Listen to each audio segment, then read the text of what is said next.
New show, a wonderful day today with you in this holy month of Ramadan in The Art of Living. A brand new show brought to you from me, Wa'il Al-Harrasi, and Dr. Lamia Al-Hajj.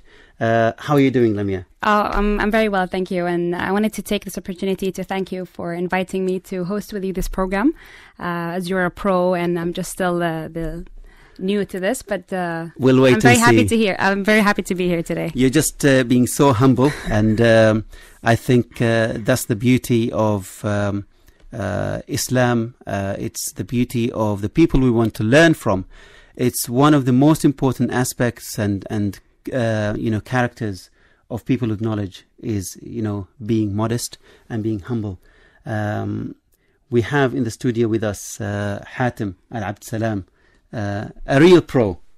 When you talk about pros, it doesn't come any better. Hatim, salam alaikum. Astaghfirullah, alaikum salam wa rahmatullahi wa barakatuh. How are you? Alhamdulillah. Hatim, I'm very well, thank you. It's really a pleasure to meet you, Hatim. Welcome to the show. And dear listeners, this is a brand new show. And to be honest, today would be just talking about how this whole show came about and what is it all about. But before we do that, we would like our guest Hatim to say a word or two about how we should start Ramadan and welcome Ramadan in a minute.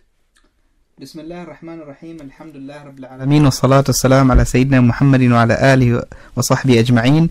Dear brothers and sisters, assalamu alaikum wa rahmatullahi wa barakatuh. We as a Muslim nation, we have been blessed by the holy month of Ramadan, and Ramadan is a guest that comes once a year, and we are all very keen and very enthusiastic and very excited to receive the holy month of Ramadan. Ramadan is the month of change. Ramadan is the month of love. Ramadan is a month of giving, and although some would consider Ramadan being not the month of fast, the month of feast, but we'd like to remind them and tell them, no, you have to change your concept towards Ramadan. And actually Allah subhanahu wa ta'ala has given us the holy month of Ramadan as an exercise for us to go back to our natural instinct, where being obedient to Allah subhanahu wa ta'ala, being loyal, being kind, being generous. And the most important part of all this is that to take control over our desires and ourselves. Throughout our life, our desires are really running our lives, and Ramadan is the best time to express the way that we take control over things. So you see a lot of people, for example, Dr. Wild, people who smoke, or people who want to lose weight, and this is achievable in the month of Ramadan, while they can never do it in the rest of the year. So it means the willpower has to come from within. From within. And Ramadan is a great opportunity to start change. Lamia, how do you feel? How do you receive Ramadan? How do you start your month? Well, first of all, I mean, alhamdulillah, I'm very happy to be here to witness Ramadan. It's in itself, it's a blessing to be able to witness this month, alhamdulillah. And I think it's a time for us to renew our intentions, to take this opportunity to it's kind of like a cleansing phase where you take the opportunity to renew your intentions, set new goals. Because it's almost like a month of training. You train yourself to stay away from bad deeds. You train yourself to do more charity. You train yourself to be a better person. I mean, even in the line of research, it shows that it takes 21 days for you to either gain a habit or lose a bad habit. So if you can think of a month of Ramadan as a training session where you can optimize the first, skill or whatever it is in 21 days, and then you can continue that good habit or drop the bad habit forever after Ramadan. Yeah. So I think it's the perfect time to set our goals and renew our intentions and work hard, inshallah, for a better life even after Ramadan. Yeah, and as we say hello to Ramadan, Ahlan Ramadan, as we receive Ramadan, at the same time, we say goodbye. We say goodbye to a lot of our beloved ones, those who are the nearest to our hearts. And this show is a tribute to one that we have said goodbye very recently.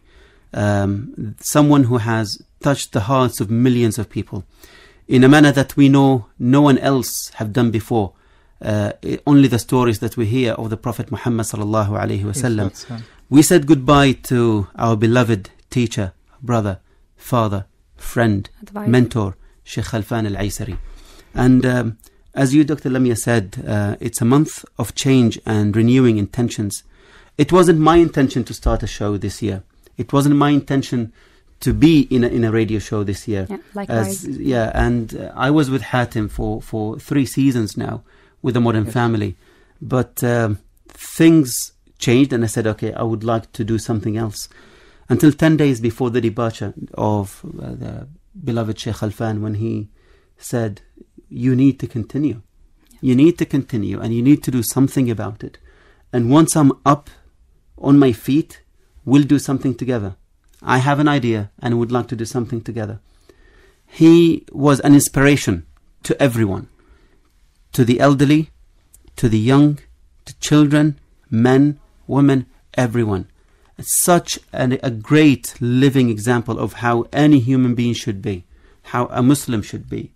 And we didn't want this show to be about him as a biography, but after his departure, I wanted to follow on his footsteps and his last advice to me to do something about this.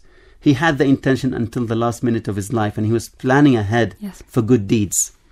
So as a tribute to Sheikh Khalfan, as a tribute to that great human being, we are doing this show for him as an everlasting charity, sadaqatan jariyah. So please, dear listeners, be part of the show. Be part of this charity for Sheikh Khalfan, and do join us. Call us through our numbers 24602058. That's 24602058. The main idea of the show is to talk about the personality of Sheikh Khalfan to begin with, and then to continue and elaborate on the values that he was standing for. It's not about the person, it's about the values and the ideas and the messages and the positivity of that human being, the smile that we remember, and the sheer energy he had. We would like to continue that. As I was telling you, Lamia, yesterday, sometimes you have a big tree, a huge tree, that gives its shade and all its fruits to all creatures, and you benefit from it. Once that tree is chopped and is gone away, people will lose it. But in the place of that big tree, you'll see another 10 shoots. Exactly. And we ask Allah that me and you, Hatim, and maybe the listeners would be part of those little shoots who would grow up and would fulfill exactly the same duty that our beloved Sheikh Khalfan fulfilled. Exactly. I mean, Wali, as you said, I mean, the departure of Sheikh Khalfan, may Allah subhanahu wa ta'ala grant him the highest level of Jannah. The departure was not, it was not an easy, it touched upon every heart, those who knew him, those who didn't even know him, but heard of him, those who used to watch his YouTube channels. His effect was so immense that even the people who heard of him were highly moved by his. So he definitely left a very big gap. That needs to be filled. And as you said, that it doesn't have to be filled by only one person. That gap can be filled by a lot of us, inshallah, who put the effort and put it jointly together to continue his if I say teachings, which are of course come back from they originate from the Quran and from the Sunnah. So what he did really is to transform the teachings in the Quran and Sunnah with his beautiful skill and attitude and positivity and skill, where he made it so easy for the general public, whether it be elderly or children or youth, to accept the concept of Islam in a very easy manner. So inshallah, that's why we're here. I mean, as I said, this is my first time on FM, and I was really hesitant and nervous before starting this show, but the motivation behind the show is stronger than for me to back off. And I really want to be able to do this for him, where if he was here amongst us today, that he would smile and be happy that we're doing this, inshallah. Yeah, there is a million way, Hatim, of to say farewell to somebody. And saying farewell or goodbye to our heroes, some might remember the person by putting a picture in front of them to remember the way they lived. Some of them would just put, an icon on WhatsApp profile. But is that really a proper send-off? Is that really how this person, Sheikh Khalfan, rahimahullah, would want us to be? I think if he was watching all listening, he would be really happy that we are doing this. So the really good send-off, and farewell is that Sheikh Alfan, we will start from where you have left. Exactly. We will do what you have always taught us to do. Not exactly in your style, but we will strive that one day we will be there. And this is the message. Not only me, Hatim or Lamia or anyone, or Ayub, who is here with us today, Ayub al-Wasaidi, our producer, but everyone who is listening. Let's be that person. Let's learn and be inspired by him. Well, actually, Dr. Weil, there's something very important which comes and goes in our life. There's something that we live with every single day, but we can't get used to it. Yeah. Which is death. Yes. Yeah, this is something that we've been witnessing since the day we were born. Our loved ones, one after another, they pass away. But there is a misconception that goes into our mind, is that the good people, they never leave. Yeah, we never expect that good people who make a difference, people who leave a legacy behind, that one day they will depart. And we are just shocked with the reality that they do depart like everyone else. Yes. I mean, every life has an end. Every life has an end. Yes, the story of life. That's the story of life. Yes. But with every end comes another beginning. Yeah. And Allah subhanahu wa ta'ala has told us this in Surah Al-Rahman, كُلُّ مَنْ عَلَيْهَا فَانٍ وَيَبْقَى وَجْهُ رَبِّكَ بِذُو الْجَلَالِ وَالْإِكْرَامِ. Everything on the face of earth will perish, except Allah subhanahu wa ta'ala. But what we always say, people who leave a mark are never dead. Yes. People who leave a legacy are never dead. Yeah, they are alive. They're always with us. You feel their presence. Yes. Every time I look at a picture of Sheikh Alfan, I feel his presence. Yeah, every single word he taught me is there. I feel the urge sometimes to really weep like a child, even today. Yeah. However, I don't think that's the right thing. I don't think that would be the person he wanted me to be, or he would ask people to do. I think what he would always want us to do is, just use that emotion for positive actions. Do something right. Do something new. Speaking of positivity, when you say Sheikh Alfan, the three words that come into my mind is happiness, positivity, and potential. He always showed you that he was always happy, and he always transmitted that positivity and happiness to his surrounding. So you cannot see him without feeling that energy. And I remember one of his advices to me was, Lamia, wake up every morning thinking that something great is going to happen to you today. And just waking up to that attitude and living your day waiting for that something great to happen is the optimal optimism, if I may say. So because you live your whole day just waiting for that something great to happen. And it can be something simple, it can be something. So since I got that concept in my mind, for example, I teach in Sultan Qaboos University, and after I finished my course, one of my students got me a box of chocolates with a thank you note, and I thought, this is the great thing that was going to happen to me today. Yes. Can I come and teach? Well, you can have my chocolates, but I'm not going to give you the section that I teach. All right, okay. I think most of the time people tend to forget that they need to focus on their deeds more than their looks. Jazakallah khair. Absolutely. We throughout our life, we focus on how we look and how people have that perception of us. But we tend to forget that what will last forever when we depart is the deeds that we do. And Sheikh Alfan, rahmatullah alayhi, he has focused so much in this area. On the deeds. Yeah, and we would like to continue that. We would like to continue. As I said, this is an everlasting charity that we would like to do for him. Our beloved Prophet Muhammad told us that every man or woman's deeds would end by the day they depart or they die, except for three things. If they left a legacy of knowledge, if they have left an everlasting charity, or a son who would pray for them, or do things on their behalf. And mashallah, Sheikh Alfan has combined the three. And we would like to be part of that larger community of children, who would pray for him and do this as he deserves. We really, I personally don't want this show to be about him as a person, because we would just be talking about emotions most of the time. Let's go deeper into the ideas. into the human being and his message, The values. the values he was standing for. Yeah, I don't even think that his family would appreciate talking about him and opening up wounds every time. Yes. But if we talk about the values of the person, about his message, then everyone would be happy. We would be happy. The listeners would be happy. The family would be happy. At the end of the day, we want people to benefit from the show and not weep over it. Yes, absolutely. Like I did just before we started the show. Well, we all do, but we don't. We don't say. We men do it. We men do it in the toilet. Well, I don't know. Okay, if you allow me, can I start? Absolutely. There are 3 qualities that I've witnessed in Sheikh Khalfan that are really, really amazing and very, very special.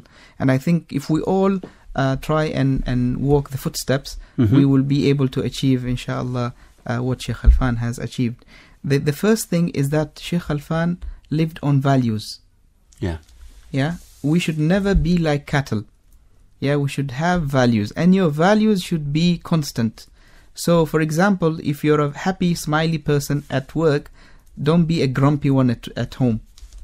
Yeah, you should have a set of values, and you should know where to get your values from. Are you talking about me? I'm not talking about you. Yeah, you Charity begins at home. You should always. Yeah, you should know where to get your values from, and you should be able to measure these values if they are effective or not, or you're on the right track or not. So if your values are making your life a better life, and if they are impacting others in a good way, then though you're on the right track. Yeah. But if your values are contradicting with others, are not helping others, are not making things better for others, then you should reconsider.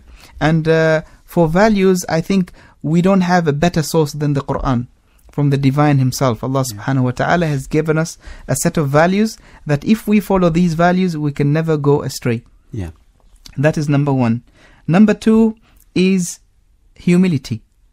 Yeah? Which is a very, very important quality of a believer. And Dr. Wael, you have touched upon this in the beginning of the show. Humility, humility, humility. No matter how great you are, there is someone who is greater than you. Yeah. And there is someone who is greater than the greater is Allah subhanahu wa ta'ala. And that pushes you always to be a better person. Yeah, because never if you think that you got to a level where you're the greatest, then you don't push yourself to do better. The ego kicks in. Exactly. Yeah, if you think you're great, you're better than others, yeah, then the ego kicks in, and then that's when you become a loser. True. Yeah, you don't ascend, you descend. Yeah. And the quality number 3 is al-ihsan, which is serving others. Yeah, it is not always about me, it is about us. And Allah subhanahu wa ta'ala reminds us this every single day, 17 times, when we say in our prayers, Ihdina as-sirat al-mustaqim, guide us to the right path. Yeah, and Allah subhanahu wa ta'ala in many areas of the Quran, He said, الَّذِينَ آمَنُوا وَعَمِلُوا الصَّالِحَاتِ, those who believe and do good. We don't disagree on the belief part. We know we believe in Allah subhanahu wa ta'ala. But what is doing good is not doing good for ourselves. Is serving for the greater others, community. For the greater community. Okay, we'll come back to that. We'll continue on that. I would like to remind our listeners that you could join us, join the conversation today. We're talking about how to give a good farewell to any of our heroes, any of our loved ones. Call us on 24602058. That's 24602058. We will talk about the values in throughout this shows. Sheikh Khalfan has left us a lot to talk about, and certainly I don't know where to start. Yes, a month is not enough. Could you please give us a flavor, Dr. Lamia, on what are we going to talk about? Yeah, so as we mentioned, that the topic is not going to be more of a biography, but more we would like to pick a value or two in each show where we can elaborate, where we can discuss the approach that Sheikh Khalfan had started, and then we can also always add our innovation into that approach. Because this is all about getting more ideas from the outside. So we would really appreciate your calls where you can contribute to the show and make it more effective, inshallah, and more interactive. We have a call. There you go, it works. Assalamu alaikum. Wa alaikum salam wa rahmatullah. Dr. Wael. Assalamu alaikum. Wa alaikum salam. This is Luay al-Hajj. I think we lost them. No? Can you hear me? Hello? Assalamu alaikum. Wa alaikum salam wa rahmatullahi wa barakatuh. Can you hear me, Dr. Wael? Yes, we do.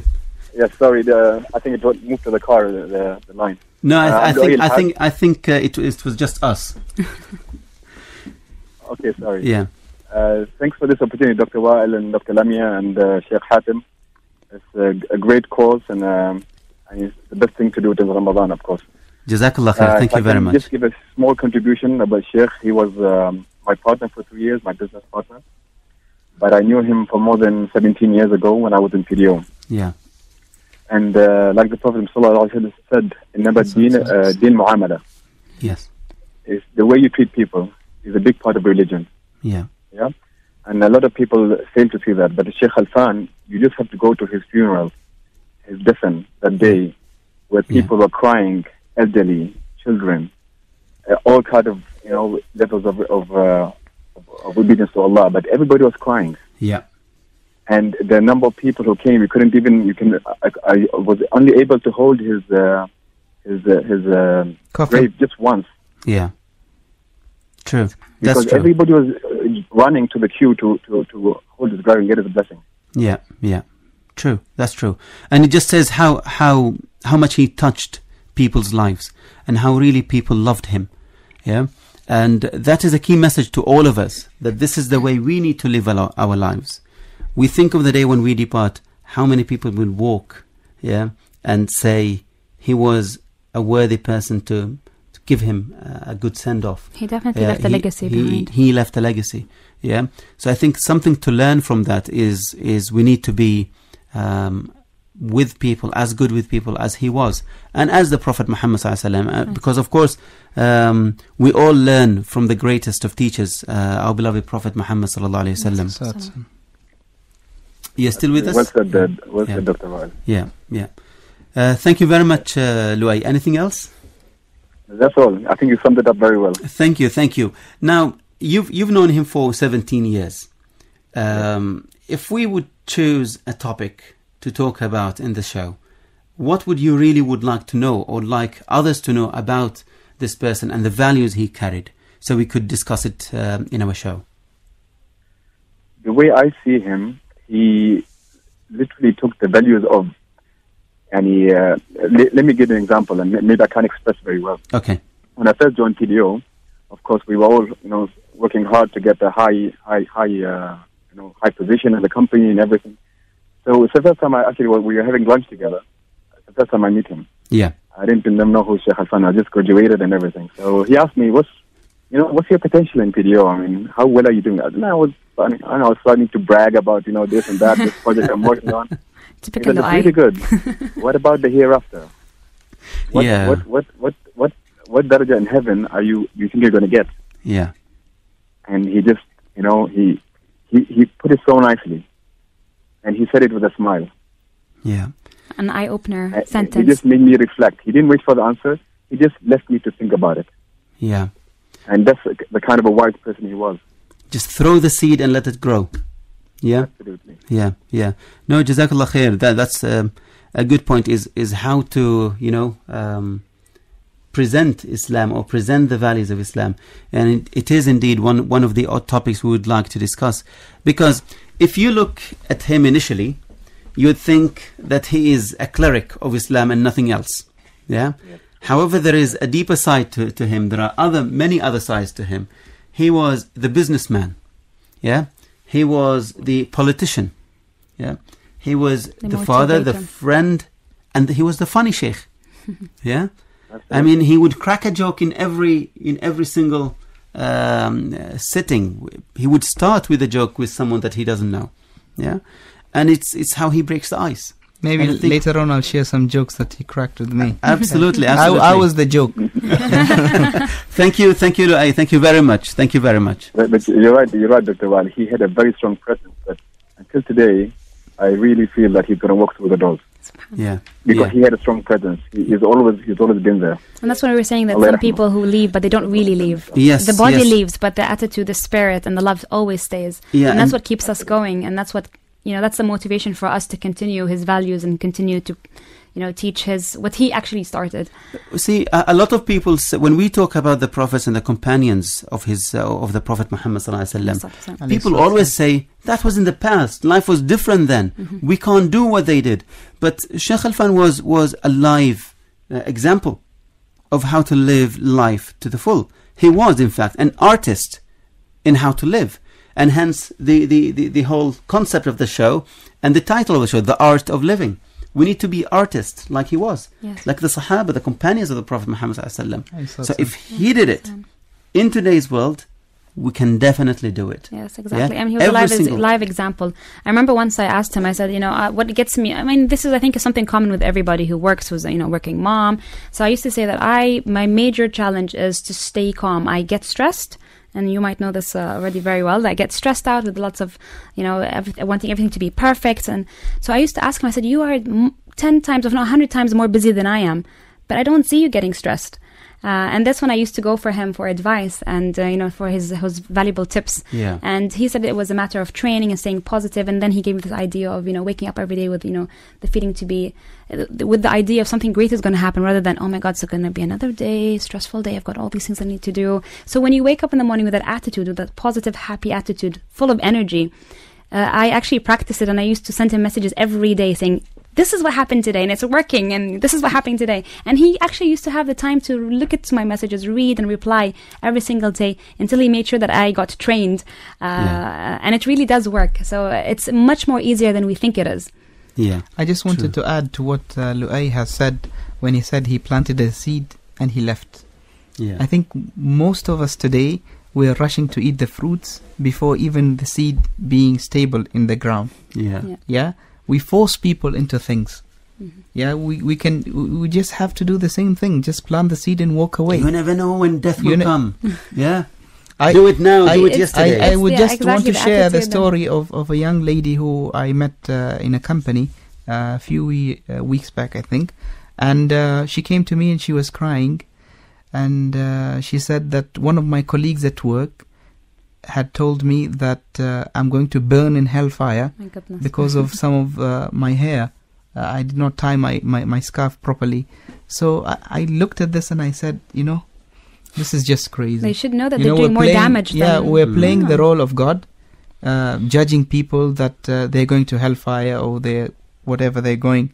And we forgot the concept of the Prophet ﷺ when he used to advise his companions without telling them that they are wrong.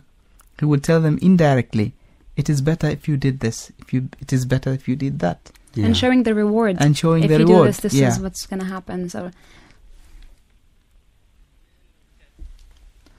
we have a call, I think. Oh, he's still online. Okay. That's really true, Hatim. I would like to remind our listeners that the lines are open. You can still call us on 24602058. That's 24602058. Absolutely. Hatim, what would you advise people that you know who maybe didn't know Sheikh Al-Fan very well or didn't have the opportunity to meet him face to face? What is it that you want them to take of his life? Right? Because people would definitely know him now, especially after his departure. It was very emotional for the whole country. But for those who didn't really know him, didn't meet him, what is it that you would like them to know and continue do? Well, this question would be unjust to me because unless you invite me for the rest of the sessions, then I could fill the gap, but without it then it's going to be difficult. So I'm just going to share a few things regarding this. I feel pity really for the people who did not know Sheikh Al-Fan, this sweet man. It's a big loss for the people who did not know him, but I'm sure it is never too late. They can always know his character and know his teachings. And they can learn from his lectures, which are there all over the place, and from his teachings. And I think we go for a break. Yes, we'll continue after the break. Dear listeners, we'll come after the break. We'll just break for prayers. the call for prayers, Asr prayers, and we'll see you shortly.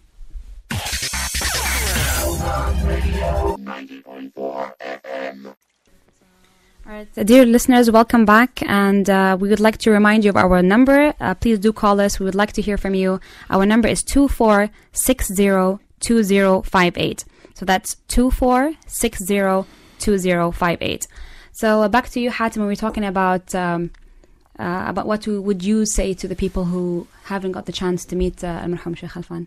Yes, I was just saying that it is pity that the people who have not met Sheikh Khalfan, but it's never too late. They can always learn from his teachings and follow his footsteps. One of the best qualities that I feel that I've seen in Sheikh Khalfan is that his flexibility. His flexibility to go in different levels. So if he's dealing with the children, he will go at their level. If he's dealing with adults, he'll go at their level. If it's dealing with people of knowledge, with the youth, he never makes you feel that you are less than him. As a matter of fact, he always made you feel that you are the most special person on earth. Like everybody would think that he is the closest to. I remember every single time I meet him, he calls me Sheikh. Yeah, and I keep on telling him, Sheikh Khalfan, I'm not a Sheikh. He said, no, you are Sheikh. And then he says, he tells you things that you want to hear. Yeah. He tells me, you know what, I've been following you lately, and I can see you're very active in the media, and it will take me time to catch up with you. You know, things like that. Even though just boosts your morale, I feel that he's way beyond what I'm doing, but he really injects that adrenaline into my body. Absolutely. Yeah? And that's what's exactly what his attitude was with everybody. He was a really inspiration. And the other thing, that if he wants to guide you into something, if he sees something which is not right in you, the way he puts it on a golden plate. For example, I started my journey with Sheikh Khalfan maybe more than 10 years ago, when he started the journeys of Umrah in Ramadan. So he used to take the young people on a bus, and we go to Mecca, and we don't take a hotel. We do the complete 10 days i'tikaf in the Masjid al-Haram. MashaAllah. And through that journey, we learned a lot from Sheikh Khalfan. And at that time, I was starting to get to know my religion, to follow the footsteps of the Prophet ﷺ. And when we went to Saudi Arabia the first time, I found the people in Saudi Arabia using the siwak, the toothbrush, the natural toothbrush. And I got excited, and I went and I bought a full bundle of it, and I used to have like 2 or 3 in my mouth. Yeah, I can imagine that. So knowing you, he saw that, and he smiled, and he knew that it wasn't right. So he came to me and he said, "MashaAllah, you're enjoying it." I said, yeah. I'm following the Sunnah. And then he said to me, I want you to imagine this, that you are sitting with the Prophet ﷺ discussing something very, very important, and the Prophet ﷺ has the siwak in his mouth. And I said, I cannot imagine the Prophet ﷺ being like this, and the siwak was in my mouth.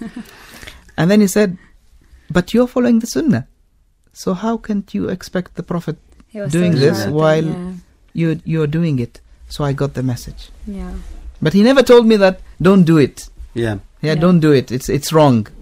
So indirectly, he makes you think by yourself about and something. that's what Luai was saying about he didn't come and say he would just throw a word or two, and he will let you think about things, and that's the best way to stimulate your brains, because he makes you feel like it was your decision and your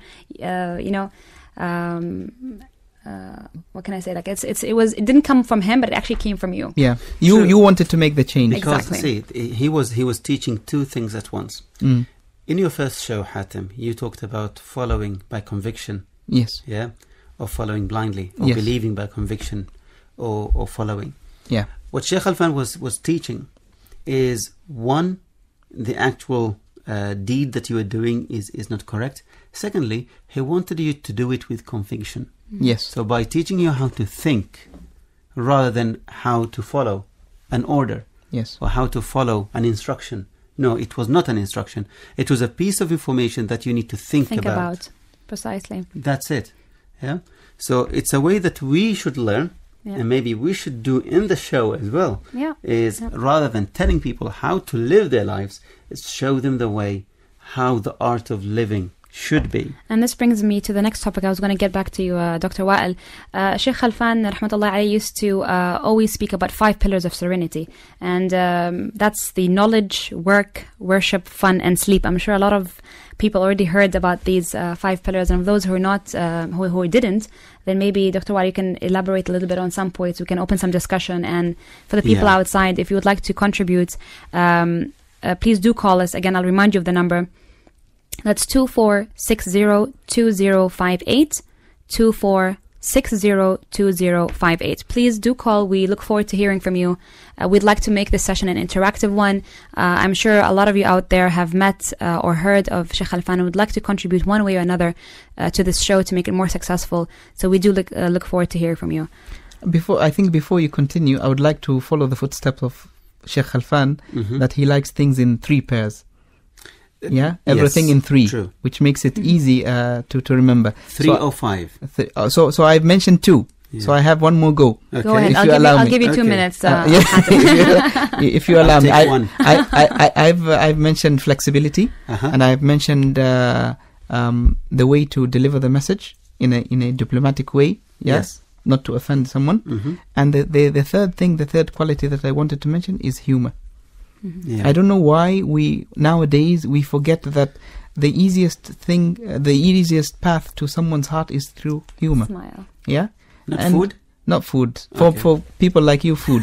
But for the rest of the humanity, then it's humor. Right. And people think that when you are humorous, you're offending the religion, which is something very wrong. Hatem, this is a whole show. Yes. Yeah, we have a whole show dedicated for that. We call it the funny sheikh. Not meaning him as a person, but how we should be. Yes. Yeah. It's the attitude of being happy and spreading a smile. Yes. I'm done. My 2 minutes is over. 5 pillars of serenity. Yes. Were mentioned by Sheikh Abdullah Al-Aysari. When you summarize someone like Sheikh Khalfan, the whole life revolves about around 5 things.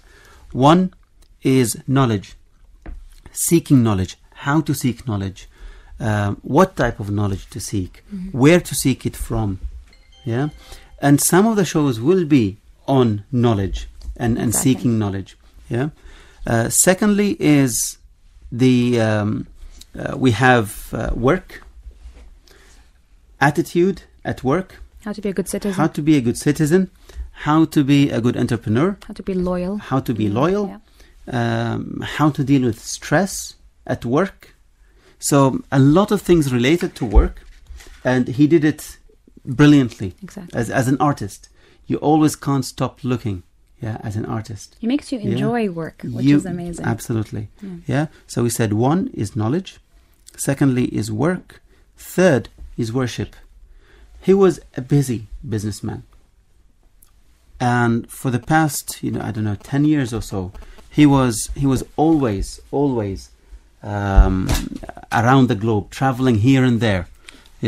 However, the worship part of it and being a devout Muslim, you could never disconnect that part from him. I mean, this is an important point because people always link worship to prayers, but it's not defined in just prayers. Worship is every single second of your life. Is piety. It's exactly. I mean, it's being a good parent. It's being a good citizen. It's being a good mother, father. It's being a good friend. It's spreading a smile. Every single action in your life is worship when you make the intention. And that's how he lived it. So he actually utilized every second of his life in worship because it's not only confined or defined by prayer, which is a misconception by a lot of people. Because worship does not conflict, or work does not conflict with worship. So people say, "Oh, but you have spending so much time preparing for your job and doing things at work." Yeah, but if my intention is to spread knowledge or to do a perfect job, because I want to be that follow the hadith من عمل منكم عملا فليتقنه. We'll continue that, Lamia. We have a caller. Call? Yes. Assalamu alaikum. Walaikum salam wa rahmatullahi wa barakatuh. How are you, sir? Alhamdulillah. How are you, brother? Alhamdulillah. We are listening about your program while driving. So I just dropped my children and reached to Riyam Park now. Drive So safely. my name is Roshan Majid Wahidi. I'm from Bangladesh. I'm in this country, beautiful country, 35 years. Mashallah. You're Omani now. 35 years in this country, but I used to listen Mr. Khalfan Alessi, his speech every time, during Ramadan, Yes. So 1:30 this started, again that repeated. Yes. So whenever I just listened, again one repeat time also listening, that again I was listening. So really something great. Lot of knowledge is having complete human, complete life about life is having this knowledge. This is Absolutely. about business, about life, how to Islam also. Everything, and once I came back from on leave, I heard that he is no more in this world, this is really missing him, Okay. Allah If bless him and Ameen. Ameen. grant him the Jannatul Firdaus. Ameen. That is what I wanted to say, this. Jazakallah khair. He was a really great man. I didn't see him face to face, only this in the amphitheater when the Zakir Naik came, Dr. Zakir Naik came, that I saw him very far. But he is really, his speech is something, this is True. unmatchable with anyone. Knowing him and listening to him, what would you say that you would like to listen about aspects of his life? What are the three main qualities? If you were to choose three qualities or three values or three things about him that you would like to listen to throughout this show in the next days of Ramadan, what would these three things be? Yeah, three things, this is about this Islam, about he used to tell this 5 pillars of Islam, this is that Islam. Yeah. That he used to mention Ramadan, this Ramadan, so honestly, fasting. Yes. Then about the fasting, lot of things he used to say. Lot of things he used to say about Islam, how to live, how to do every angle. Inshallah. This lot of this which I'm not this good speaker, but this really something great to listen, and the one who can implement what he said, and really he will be great man. Inshallah. Thank you very much, brother. And thank you very much for your call. It's very simple, kind information. And whenever any sort of question asked, he used to reply. He used to reply very nice way, very good. Everybody is happy about his responses. And answer, this. Yeah. People are really benefited of his speeches. Absolutely. About their life. Yes. Yeah. Thank you very much for your call, and thank you for joining us. And please tune in every day. We are live every day, Sunday to Thursday, from 3 to 4. Okay? Yeah. Jazakallah khair. What you are doing also, this, you are continuing this. We are really great, this, and revive the things, this, what he said, and really something great, this. Jazakallah khair. Reviving all this, this is really something great. Thank you for encouraging.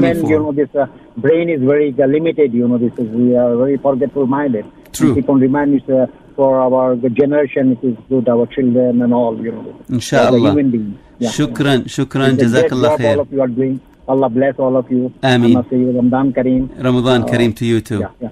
Shukran. Afwan. Assalamu alaikum. So, what a wonderful caller. One of the examples of people touched by the wonderful artist. Yeah, exactly. And he didn't even get to see him, but you can see the effect on his. Yes. So this is probably one of the key messages we would like to get through: is that be good with Allah Subhanahu wa Taala. Be good with Allah Subhanahu wa Taala. Focus on your relationship with Allah Subhanahu wa Taala. Do your best for Allah, not for people. And the love of Allah towards you means that people will also love you. Yeah. In Allah إذا أحب عبدا نادى في الملأ بأن يا جبريل إني أحببت فلانا فأحبه.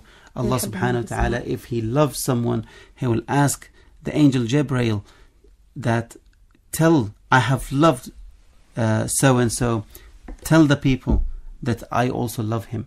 Yeah. So Sheikh Khalfan, through his endeavor to have a strong relationship with Allah, he also had a very strong relationship with people. Yeah. So 3 pillars we have mentioned so far: of the pillars of serenity: knowledge, worship. worship. We also touched upon fun. We spoke about fun a little bit. Having fun in life is something that a lot of people think it is against. A taboo. It's against being serious. If you're serious, you can't be fun. If you're fun, you can't be taken serious. Yeah, having the balance, I would say, is key. Yes, absolutely. Have fun in everything you do. Yeah.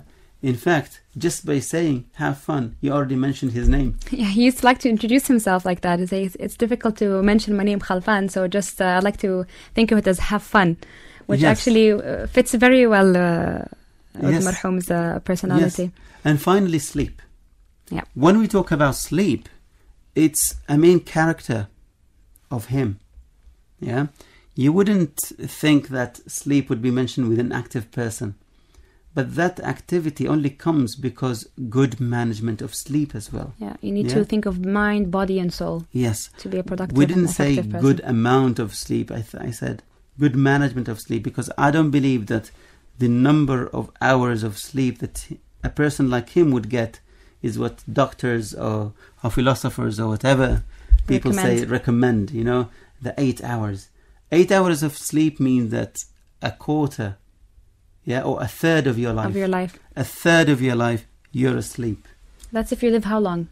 Yeah, regardless. Regardless. If 8 hours of sleep, then a third of your life is really gone. It's gone. Yeah. So managing sleep, managing rest, giving your body some time to rest. And there are certain things that he used to do in order to be up early. He would never, we never knew him as a person who would stay up late. Yeah. He would always go home early, sleep early, wake up early. Yeah. Yes. And if you look at the way of the Prophet Muhammad sallallahu alaihi wasallam, بُورِكَ لِأُمَّتِي فِي بُكُورِهِمْ. Yeah. Allah subhanahu wa ta'ala, our Prophet Muhammad sallallahu alaihi wasallam says that my ummah, my people are blessed if they wake up early. Blessed in their days, blessed in their times. And you can feel the difference when you actually try it. Like I've tried, before and after. So sleeping, I'm not the kind of person that sleeps very late anyway, but I would consider 11 to be quite late. So if we actually try to imply the sunnah and to sleep after Salat al-Isha, which is around 9 o'clock, and wake up early and not sleep after Fajr, the energy in your body and that you feel fresh throughout the day and you feel more energy, even if you tend to sleep less hours. Yes. Because there's a hormone that is only produced between 10 and 12 that has to be produced in complete I think it's between 9 and 12. Yes. And it only is produced when it's complete darkness and quietness. So you have to be asleep. You can't just be awake at that time for the hormone to be they say if you sleep 1 hour after Isha, it's equivalent to 2 hours after midnight. So between 9 and 12, 3 hours. If you sleep for that 3 hours, it's as if you have slept 6 hours after 12. And what you have said about the hormones is interesting, because you said when it is dark. But if you look at our lives today, we'll touch into that after this call. We have a caller. Okay. Hello, assalamu alaikum. Wa alaikum salam. Who's speaking? Mohammed Kalbani. I'm speaking from somewhere in Ibri, I think. Oh, way home. I'm glad our frequency got to you. That's a pleasure. Mohammed, how would you like to contribute with us today? First of all, I just tuned in. I'm actually very glad that you guys are having a show dedicated to Sheikh Khalfan. He was a great figure. I think all Omanis should be proud of someone like him. I don't think he got absolutely the recognition he deserved when he was with us. I think he deserved a lot more when he was with us. I actually didn't. I've never been. I've never sat in one of his classes. I've never sat in one of his lectures. I've just seen him in, in social media. And I was overseas at the time when I actually, noticed his presence. So I went around and asked people, who's this guy? Who's this sheikh? Why is he becoming so popular? And soon after, I realized he's one of the most influential people in the world. At some stage, he was. True. Yes. And I think that's something that all Omanis should be very proud of. He was one of the keynote speakers in the Open Mind conference as well, that was held, I think it was last year.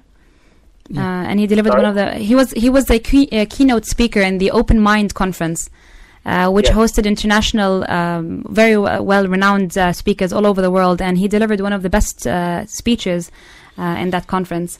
So we are very proud of him being from our society, and he was also proud to be part of the Omani society. And what we're more proud about is that his teachings and his values that we are hoping to continue to deliver, inshallah, through this message, through this show. True, Muhannad. This is the right show. If you want to know more about his values, probably we have mentioned his name a lot during this initial show today, in our first show, but that will not be the case in the following, for various reasons. Some of them sensitivities with the family and part of the respect to his family, and maintaining that privacy. But we definitely would like to talk about the values of the person. So a person like me or you who didn't meet Sheikh Khalfan, we would like to know more about his life. What made him the great person he was, so we could follow in his footsteps. Yes. And we would appreciate your contribution throughout the show, inshallah. Inshallah. And the last comment I'd like to add, the one thing I noticed about Sheikh Khalfan is his, what I'd like to call is like his micro-Islam, his implementation of Islam in the smallest bits of life, almost at the cellular level, the things that we ignore in life and focus on the bigger things when there's little things that concern us more, are more, you're talking about sleep, you're talking about habits in life, all those sort of little things that Islam actually have a big part in, but we don't actually look at it from an Islamic point of view. Yeah, absolutely. Thank you very much, Muhannad. We really appreciate your call. Thank you very much. Thank you. So we talked about before the call about what you mentioned, the hormones being produced at night when it's dark. But if you look at the lifestyle today and the way we design our homes, we design the lighting, we never think of that at all. It's 9 o'clock at night, and all the fluorescent lights, and all the bright white lights are glowing everywhere. You're not giving your body a chance to react naturally. Everything around you is artificial. You live an artificial life. But if you would have gone to his house, you would have seen differently. Interesting. If it's, you don't see the white bright lights. I don't either have the bright white lights. You have the softest of lights at home. You're not asked to look for a needle in a haystack, that you need all those torches, and million candles in your house. What you need, just enough to be able to see comfortably, and use very low light, very soft lighting around you. Why do you think that's important, though? Because the hormones to be produced, you need that soft lighting. You need the body to feel that now preparing for sleep. Because you actually need to be asleep for the hormones to be produced. But it's kind of like a preparatory phase. It's preparing yourself to get rest gradually, slowly, until when you go to bed early, you will fall into sleep, very easily. Coming from a pro in how to sleep. I sleep a lot. People like a bear. Like a bear. People live and I sleep. I can't say that if I have two children who keep on constantly waking me up. I have 5, but alhamdulillah, I do sleep. I'm a master in sleeping. Ask your wife then. Or do you give them... People act, people do things. Hatim is active, I'm sleeping. Do you give them Actifed before the... I don't need it. I just fall asleep. I look at it in a different way. The concept of sleeping and going early is a discipline. Is a discipline where everyone around you does the total opposite.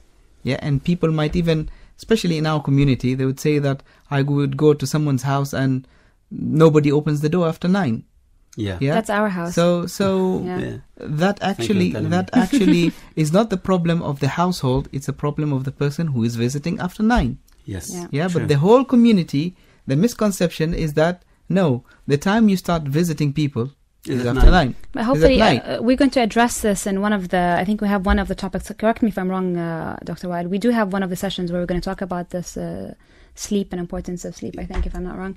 So through this 3 sessions, we're hoping that we can gradually change the mentality of the society, because as you said, this attitude of sleeping late at night, it's got so much harmful effects on the body, on the mind, on productivity the next day. Yes. So if we can gradually, make it an aim. And one of my aims in Ramadan, and I write my aims down, is to sleep early. So I didn't perform very well in the first 2 days, and accordingly my Qiyam al-Layl was shorter, and because I couldn't get up on time. So you really tend to see the difference if you gradually get into it. So it's a nice start in Ramadan to put that as one of the aims, because it's actually very important. Some people underestimate the importance of sleep.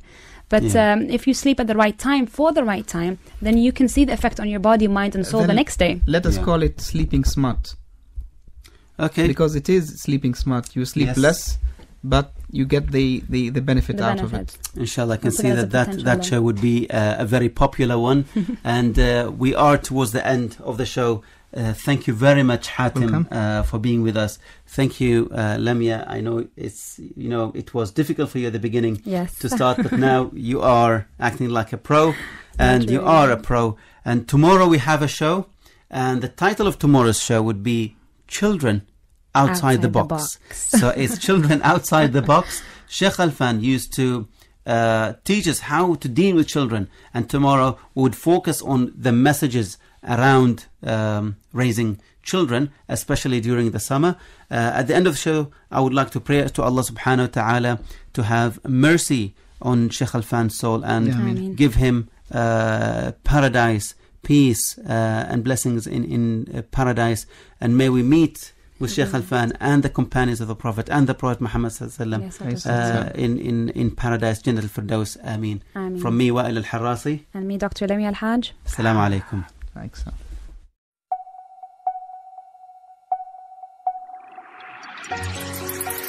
Life is an arena where people compete in the art of living. The memories of those who master the art of living inspire the rest of us to live life to the fullest. Inspire the rest of us to live life to the fullest.